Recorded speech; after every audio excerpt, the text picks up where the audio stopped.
Oh, this is a good question. This one is, I'd like to know your take on why alpha women have the most problem with men. All right. So, to be completely transparent, I was just having a conversation a few days ago about the term alpha woman, and why it's such an issue and why it causes so much problem. So let me make this clear. Most women desire a masculine man. All right. If not all, most women desire a masculine man. And I would argue that an alpha woman even more so desires a masculine man. The problem is that if you are an alpha woman, you are exuding masculine energy. And that is a deterrent to a masculine man. A masculine man is going to desire a feminine woman. Period. It's though the polarity of life is what we seek. We desire a balance. All right. Which is why you will notice alpha women have no problem attracting more passive, quote unquote, feminine men, or men who don't have their stuff together, men who will view the alpha woman as a come up and as an opportunity to stabilize his own life. But for the man who is an alpha man who already has his stuff together, who does not place a high value on the woman's accomplishments and financial status, he's going to be deterred by the masculine energy. And so a lot of alpha women really get conditioned to walking around and exuding that masculine energy and feel like, well, why should I have to change that? Or even start to believe the lie that that's just who they are. And in reality, a woman exuding masculine energy is not who she is. That masculine energy is a defense mechanism. That masculine energy is what she has conditioned herself to believe she has to carry in order to succeed. All right. And so she's now developed this perception that that is who she is, but she is not that person. And one way you can even notice that is you'll see a lot of women where put them around a child and they become super feminine, loving, nurturing, sweet, all these things. And put them around a man, they shut that whole thing down. And then some will say, well, I am feminine once I'm in the relationship. Yeah, but he ain't trying to figure that out when what you're showing him is masculine energy all the time. So the reality is that a woman, especially an accomplished woman, desires a man typically that is at her level or higher. And what that type of man values is not what that woman is exuding. And so as an alpha woman, so to speak, really, I don't even like the term alpha woman. I really just feel like, yo, it's about tapping into your feminine energy. When you learn how to do that, everything will change. You have to become your true self. And I really, truly believe when I say that your true self is in your femininity. Your peace is in your femininity. But understand this, when I tell you to tap into your feminine energy, it ain't for a man.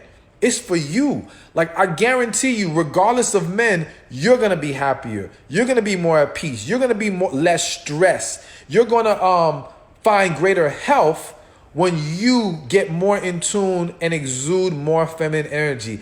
That masculine energy on a woman can become very toxic and unhealthy. And so it not only damages her ability to get the type of man she desires, but it lowers her quality of life even when she doesn't realize it. So, I mean, there's a lot more I can say, but that is the gist of it as to why alpha women struggled with men and love so much. All right, somebody made mention about alpha women again. Alpha women want to be respected and cherished. Listen, so let me say this. I respect you and I love all of y'all, whether you're an alpha woman or not. But what I'm trying to explain to you is that, number one, stop calling yourself an alpha woman. You're defining yourself by the thing that is going to deter what you desire.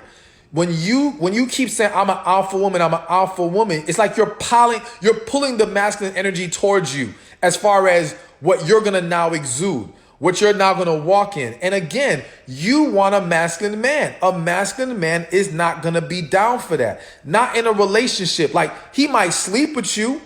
You know what I'm saying? He might kick it with you. But as far as actually taking you serious and marrying you, oh, hell no, it's not going to happen.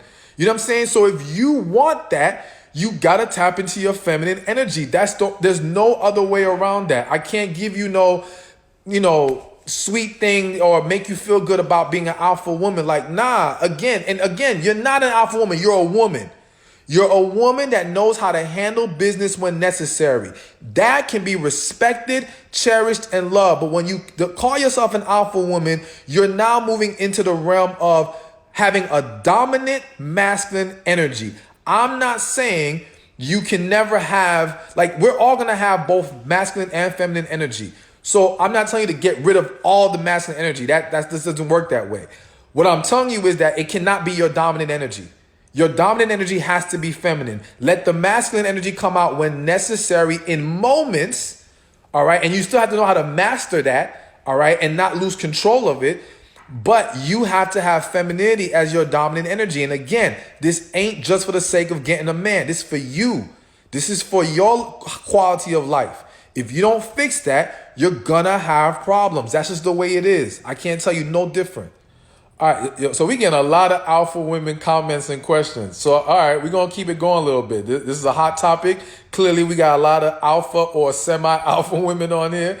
This one says, how do we how do we be our full selves and alpha and be feminine? Don't want to suppress my greatness either. All right, so number one, your greatness is in your femininity. Like, stop thinking you have to be masculine to be great. You ain't got to act like a man to be great. There is beauty and power in your womanhood. And you have to learn how to tap into that and wield that sword, so to speak. You know what I'm saying? You've just gotten comfortable and conditioned to wielding the masculine sword, thinking that will get you further, when in reality, I would argue that the femininity would get you much, much further. You just don't understand how to apply it yet. Let me give y'all one simple example, and this is more in regular interaction relationships. So let's say you have a child, all right, and a semi-grown child, and you tell that child to go do something in the house, okay? And the child, and this is it could be your man, all right? But let's just continue with the child example, but this can apply to a grown man too. And you tell the child to do something, and the child says, okay, I'm gonna get to it, right? You wait an hour, they still ain't do it. You tell them again. Now you get really aggressive and assertive because they still ain't listen, they still ain't do it, right? Because you figure, okay, I'm gonna have to put my foot up your behind in order for you to get this done. But how about if you tried for a second, rather than going to a more masculine approach to get them to respond, turn up the heat on the feminine. Get real sweet and lovey-dovey. Watch how you'll actually get people to respond to you better by being ultra feminine in that moment rather than going to the masculine. You see, we default, people in general, default to the aggressive, the more masculine, the harder approach, all right? But let me tell you, if you actually went harder on the feminine, you would get more people to do exactly what the hell you want them to do. Just try it. Like, if you think I'm just saying stuff, just try it. Just try it. Like, another example. Have y'all ever seen a woman who, like, everyone she is like baby, sweetheart, honey? She like always using terms of endearment. You ever see that woman having a hard time to get a man to do her a favor? No. That woman will get a man to paint her house, wash her car, carry her groceries, whatever the hell she wants. Why? Because she knows how to use her feminine energy to talk to people and get them to be receptive to her. There is way more power in your femininity. So when you say, how can I be great by maintaining the alpha, you don't need to be alpha to be great. You don't. It's a misconception. Just try the other way for a little while and see what happens. You're going to see better results and you're going to be more at peace. Watch. You ain't got to stress yourself out to get stuff done no more. Watch. Just watch. How long does it take a guy to determine if you're the one? All right. So in my honest opinion, men and women know extremely quickly, at the very least, if there is real potential here. So even if he can't say you're the one, he knows that he sees the potential of you being wife. All right. I want to say in the first week, first few days, to be honest with you.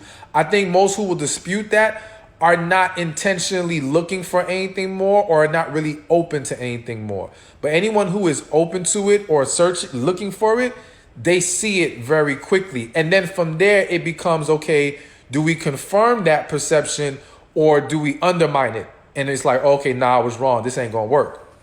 So I do not think it takes long. As far as officially saying, okay, she's the one, that will vary.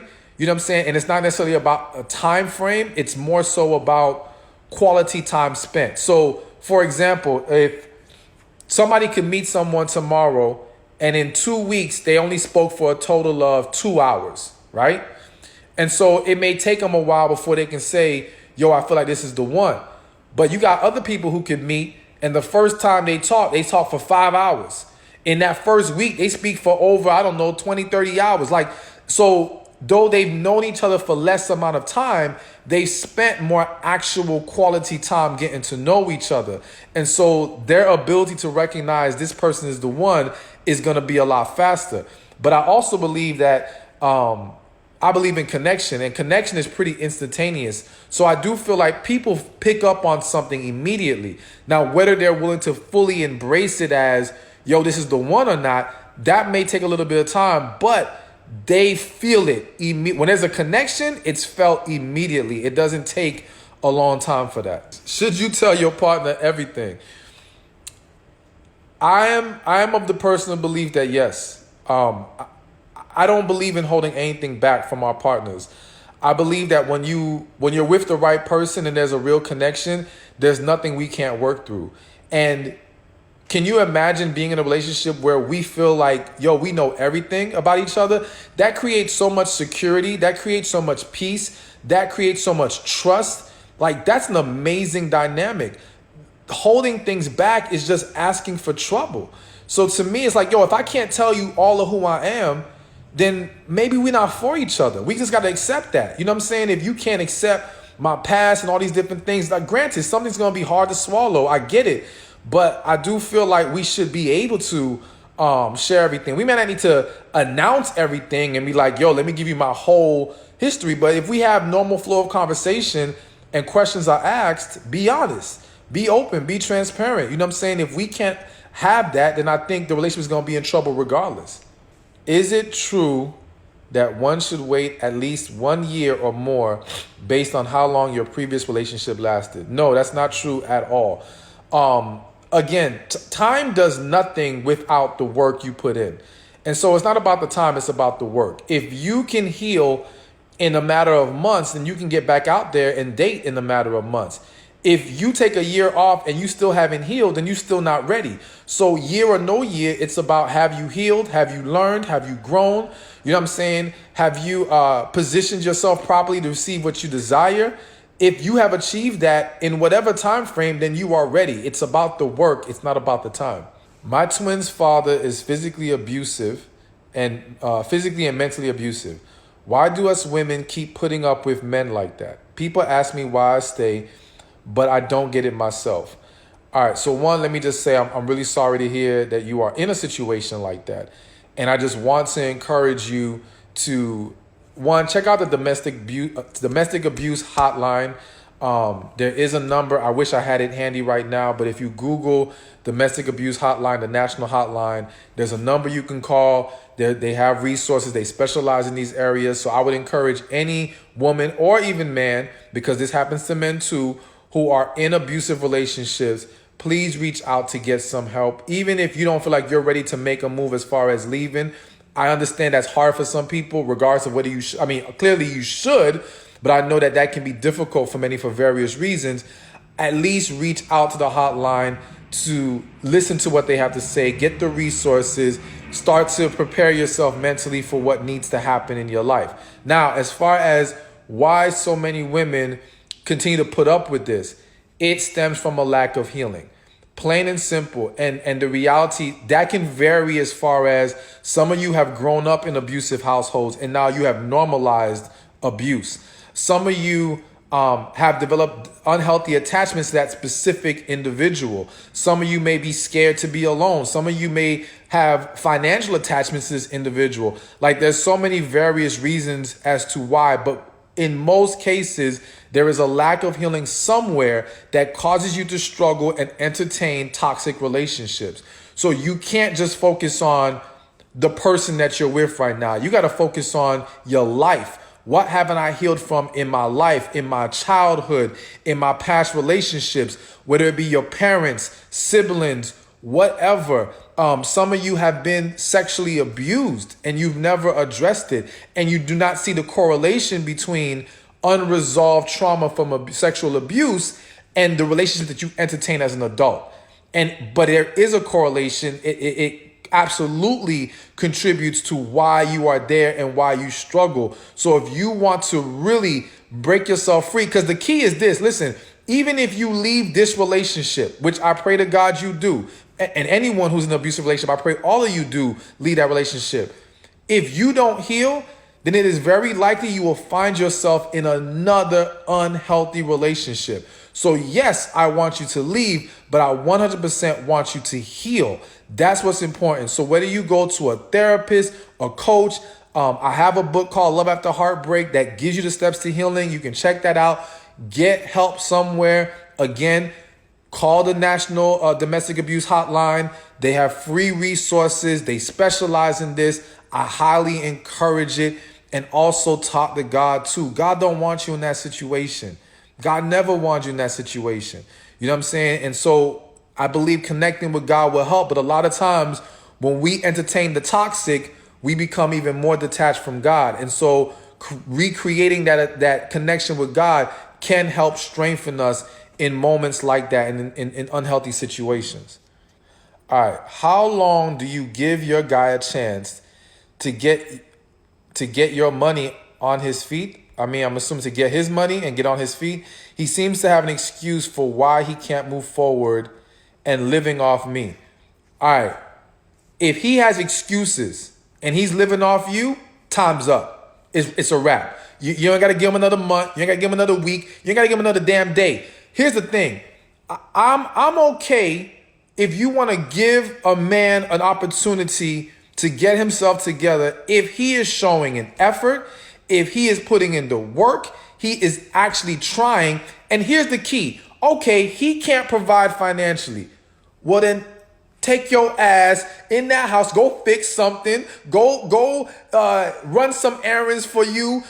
Take burden off of you in a different area if he can't provide financially. Like, I get it. Every dude don't got money. Every dude's not at that level yet. Okay, cool. There's a lot of other ways to provide for your partner. There's a lot of other ways to still be an asset in a relationship. So if this dude want to sit on the couch and do nothing, and I'm getting real passionate because I don't like that type of stuff. Like, and it's not to, again, this ain't how all men are. So this is not a man issue. It's that specific man and men like him. If he wants to make excuses, lay up on the couch and have you paying for stuff, hell no, that ain't acceptable. He needs to go now. Because all he got in excuses. Like, again, if he was putting in the work, I might give him a little time. But all he got is excuses. Nah, forget that. He's just going to keep using those excuses because you keep tolerating that BS. Get his ass out the house. It's done. It's a wrap. It ain't going to work. When he gets his stuff together and actually wants to put in effort, maybe we can talk about him coming back. Until then, hell no. Hell no. All right, let me take a deep breath. Again, real quick, if you want to join my coaching program, 20 spots available. Go to receivingmyblessings.com or DM me and I will send you the link. It is a life-changing program. I got thousands of women in there getting the help they need. It's serious. It will be worth it. So again, receivingmyblessings.com or DM me the link. DM me so I can send you the link. Real quick, again, if you are interested in joining the coaching program, which I break down feminine energy and how to tap into your feminine energy and all these different things, go to receivingmyblessings.com or DM me, direct message me, and I will send you the link to join the program. 20 spots, first 20 people to take it is theirs. So jump on it when you send me the message to get it or when you go to that link, receivingmyblessings.com. All right, so what do I think about couples moving in together after a year of dating? I'm not a huge fan of moving in together before, at the very least, engagement. You know what I'm saying? I feel like there's a lot of risk that you're taking to move in together before we are actually, at the very least, engaged. But if you're going to move in together because you want to test run it or you want to see how we work in close spaces, then there has to be a plan. So the mistake a lot of people make is they move in together and they say, all right, we're going to see how this goes. And there's this indefinite, no set plan as to, okay, when do we evaluate if we want to continue to move forward or not? So if we say, all right, we're going to move in together and we're going to live together for only 1 year. Now, if after 1 year, we have not determined that we can now move forward together in marriage, that next level, then what the hell are we still doing here? Like, don't get caught up with no specific plan in mind so that now you find yourself stuck on the lease, stuck financially tied to this person. You know what I'm saying? You don't want to, I've seen people where they wait till they sign the new lease and now you want to evaluate the relationship. So now you're in month 1 of the new lease and you realize this ain't going to work. And now you got to spend the next 11 months feeling like you stuck. Nah, like, let's have a specific plan, and we before that year is even up, or 6 months, however long the lease is, maybe a month or two before the expiration of the lease, we have a sit down and determine where are we going with this. Are we happy with each other? If there are any issues unresolved, we need to move out. Why are we still living together if that would now be 2 years of being together? We still don't feel like we can move forward together? Nah, man. That's how people get themselves in a lot of trouble. So again, I think wait until engagement is the best. But if you're going to do it, have a plan and set some parameters. And thank you. Somebody posted the National Domestic Violence Hotline. I'm just going to read out the number real quick. It's 1-800-799-7233, the National Domestic Violence Hotline. So again, any of you who are struggling or in these relationships, I highly encourage you to call them and see what kind of help you can get.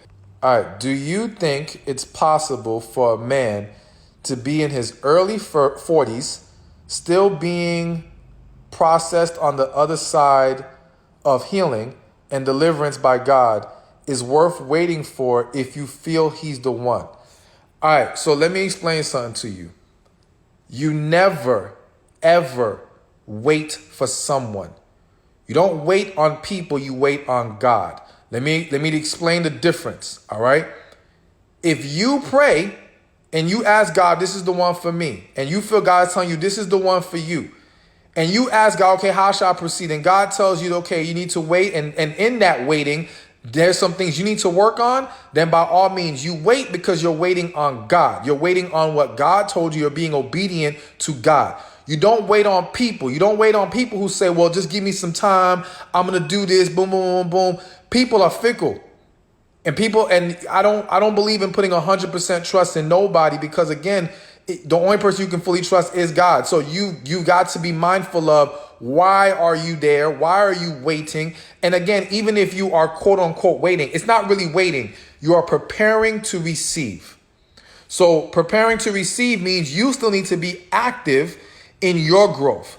You need to be active in getting ready for that amazing relationship. You need to be active in making sure that when the opportunity does come around, you are truly ready to make it work and make it something amazing. A lot of people be talking about, I'm waiting, all right? And you focused on them working on themselves and you ain't doing nothing that you need to be doing. Now the opportunity does come around and guess who's throwing negativity into the relationship? You.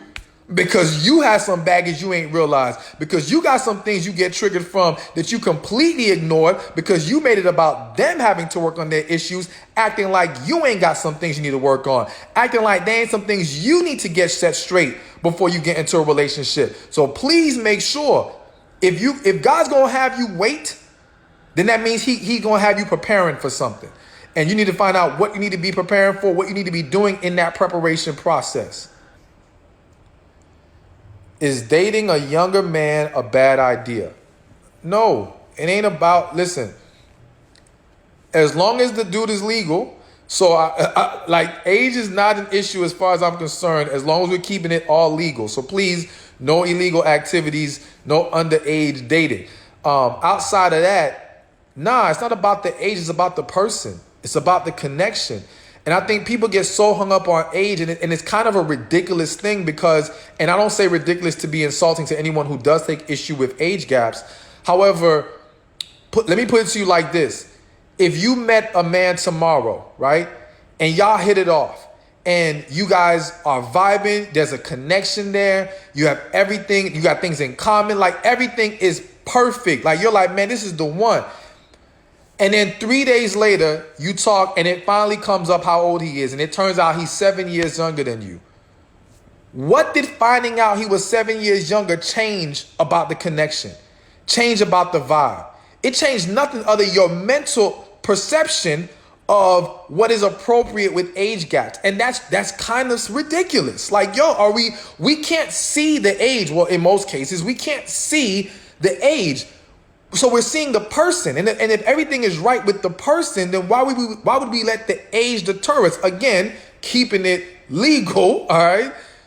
That doesn't make sense. That to me is, I've seen women have amazing relationships with younger men, vice versa, men, women, whatever. Like, to me, it's not about the age, it's about the connection, it's about the individuals involved. And then you'll have some people say, what do you have in common with them? Like, yo, as if age is the complete determining factor of values and hobbies and things of that nature, as if people of different age groups have never had things in common. Like, come on, y'all. Let's be real here. Again, it's about the connection. So ain't nothing wrong with it.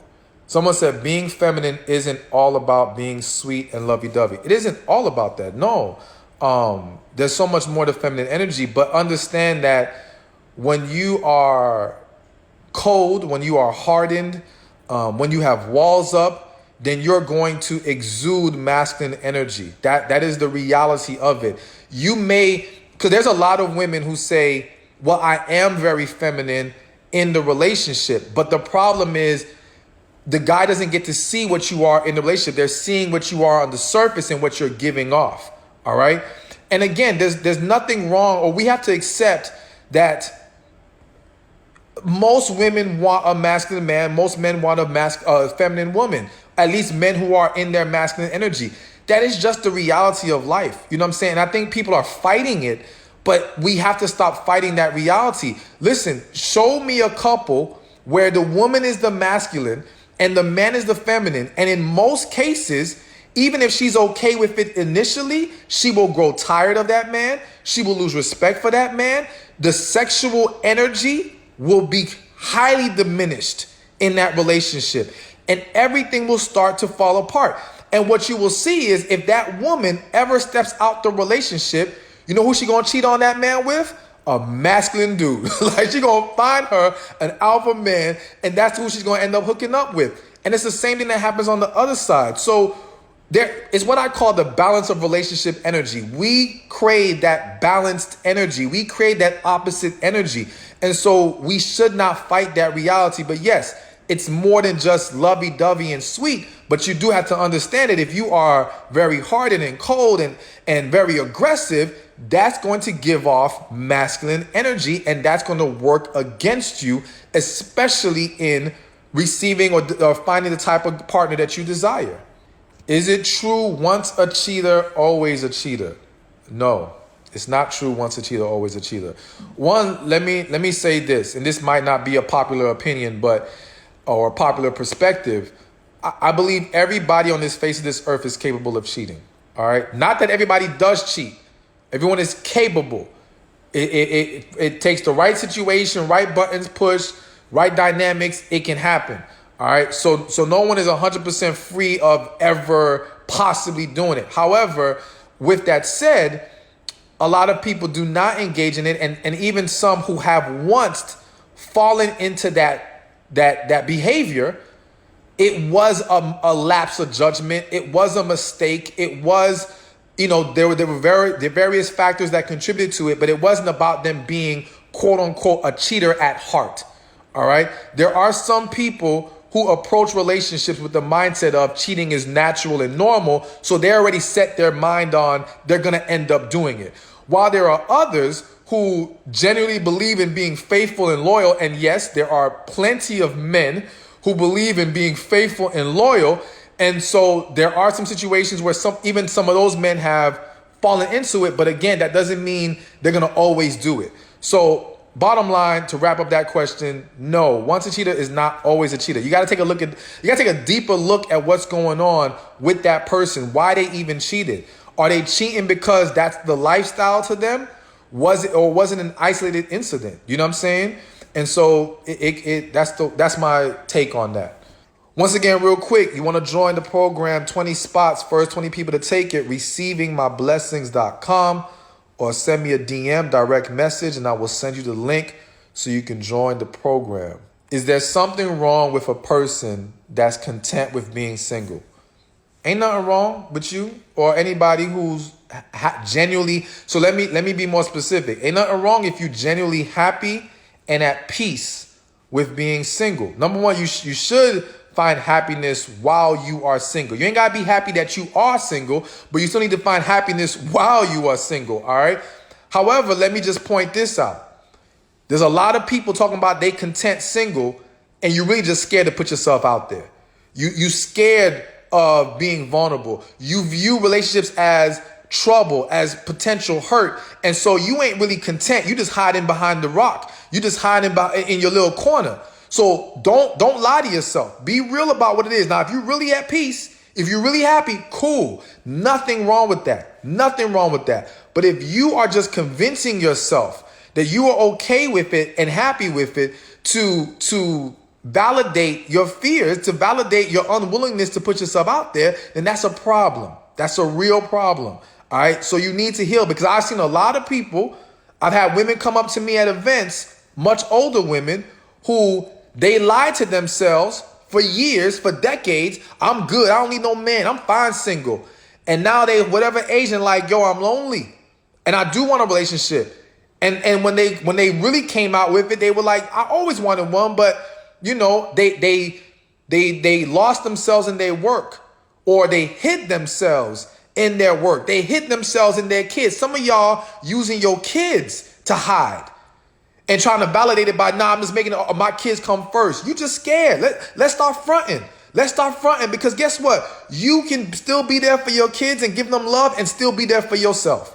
And you need to be there for yourself. You need to pour into yourself. Granted, the kids are a priority, but God forbid you make it all about them and forget about you. And now you drain yourself in a way that you become no good to your kids. You think you give them what they need, but in reality, what they need is a happy, healthy mother, as well as a happy, healthy father.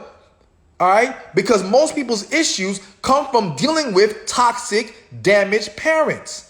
And yes, you can be, quote unquote, all about your kids and still be toxic. You can make them a priority and still pass on unhealthy ways. So please check yourself and make sure that when you say that, it's genuine. And it's not you using them as a shield with life, using them as a way to hide from facing your reality and facing your issues and doing what you need to do to heal. Lord, that just came. I just had to let it all out. So my bad. You know what I'm saying? But anyways, let me find another question here. All right, I was gonna skip this one, but I'm gonna answer it. It said, "What are your views on prenups and separate accounts in marriage?" So let me start with separate accounts in marriage. I believe in separate accounts in marriage. Here's why. I believe in two is better than one. And what I mean by that is I'm taking a logical approach of, so look at it like credit. If you combine the credits of the two spouses, you now have this one credit report. And if anything goes wrong in that credit report, they now have one credit report that has now been damaged and they have to try to fix. If they keep the credits separate, you always have a backup report to fall back on. So essentially, if I, as the husband, run across an issue and my credit gets jacked up for something crazy, we can now use yours to still navigate and do what we need to do. All right. So to me, from a strategic standpoint, I like keeping the credit separate, not because we're not one as a marriage, but again, I just think it's smart business. For separate accounts, same thing. God forbid the IRS or somebody freeze my account. Well, I don't want my wife's funds to be compromised. So if we have separate accounts, but we have transparency with those separate accounts. So, I'm not going to have this side account and you don't know what's in it. We're not playing that game. We're going to be transparent and honest with each other. But from a strategic standpoint, I think it is wise to have multiple accounts, because if something happens to one account, we can still access a different account. All right. Putting all the eggs in one basket from a business standpoint is not the wisest thing to do. So I like separate credit reports, separate separate bank accounts. We will still have we can have a joint account that will take care of bills or whatever. And then we will have separate accounts for different things, emergency fund, investment, whatever. So we're smart about this. Now, prenups. All right, I'm going to say it like this. I'm not even going to lie to y'all. This is the one thing that I'm a little bit on the fence about. All right, I'm usually very, I know what my answer is. But when it comes to prenups, for me personally, I'm not going to ask a woman to sign a prenup. All right, I have no fear of, if we get divorced, she going to take half. I don't care. It ain't that serious to me. You know what I'm saying? That's me. I think people make too much about their money. There's a way to set things up. And I think that a lot of people don't realize that when that woman or even that man is trying to take half or whatever, it stems from a very toxic situation. So if people would handle their marriages more maturely, I feel like it would avoid the conflict that comes from it. They may not even get a divorce. And if they did, it'd be a more civil situation. I'm not asking for it. Do I understand people who advocate for it? I do. And I think if two people want to agree to that, I don't think there's anything wrong with that, so to speak. I don't think it's if we do a prenup, we're basically saying we're going to end up in divorce. Nah, I think people have to understand that unfortunately things do happen. And so I get it. All right. But me personally, I'm not asking for it. I'm not worried about that. If I was to marry someone and end up divorced, reality, I give you the damn half. I don't care. I'm cool. It ain't that serious to me, but that's me. All right, that's me.